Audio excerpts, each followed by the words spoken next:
আমি যৌতুকে আমার শালিকে চাই। শালিকে চাই মানে? যৌতুকে শালিকে চাই মানে আমার শালিকে আমি আমার বউ হিসেবে চাই। পাগল হয়ে গেছি?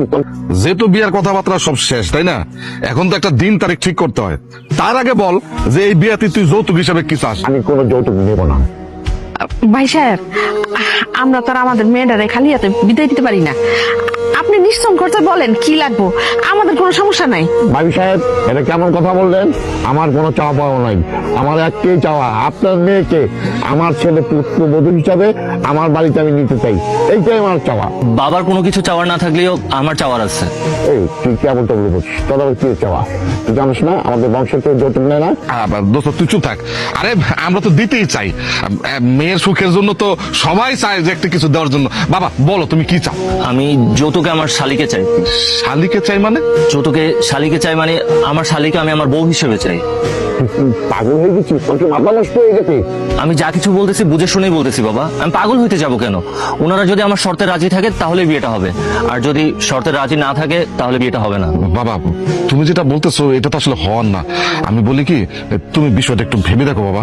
চাচা, আমি যা বলতেছি বুঝে ভেবেই বলতেছি। এখন আমি যেই শর্ত দিচ্ছি আপনারা যদি এই শর্তে রাজি থাকেন তাহলে বিয়েটা হবে, আর নাহলে বিয়েটা হবে না। আমি চললাম। শোনো, তুমি বসো। আচ্ছা, তুমি যেহেতু বলতেছো তাহলে আর আমাদের কোনো সমস্যা নাই।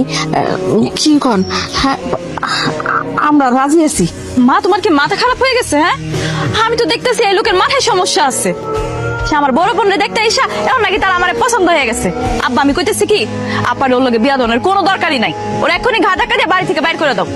এই, তুই চুপ থাকতো, বেশি কথা কয়। শুনেন, আমি কই কি, দুই মেয়ে এক বাড়িতে থাকবো, এটা তো ভালোই না? এটা ভালো প্রস্তাবই দিছে। কিরে, তোর কি মতামত? না মা, আমার কোনো আপত্তি নেই।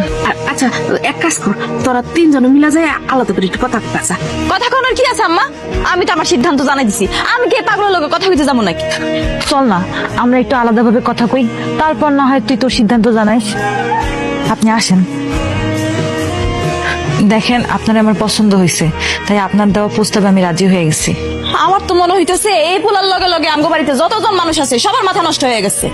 এই যে, আমি আপনার প্রস্তাবে রাজি না। তুই রাজি হয়ে যা। একদম চুপ করা পা, আমার একদম উল্টাপাল্টা কথা বুঝাবি না। আর এই যে আপনি ভালোই ভালোই কইতাছি, বিয়া করতে আইছেন, আমার আপারে বিয়া করেন। আমারে বিয়া করার স্বপ্ন মন থেকে যাইরা দেন, কারণ আমি মইরা গেলে আপনার মতন পোলারে বিয়া করবো না। আমার তো মনে হইতেছে আপনার চরিত্রের সমস্যা আছে, যত সব। আর আপা, এই বিষয় নিয়ে কোনো জ্ঞান দিতে আসবি না তুই আমারে। কি ব্যাপার, তোমরা সবাই এক লগে? কিছু হয়েছে নাকি? হ্যাঁ, কিছু হনের কি আর বাকি রাখছস তুই? হ্যাঁ, কনার কাছে শুনলাম তুই নাকি এই বিয়াতে রাজি না, ওই পোলারা নাকি তুই না করে দিছস। ও আচ্ছা, এই ব্যাপার। হ,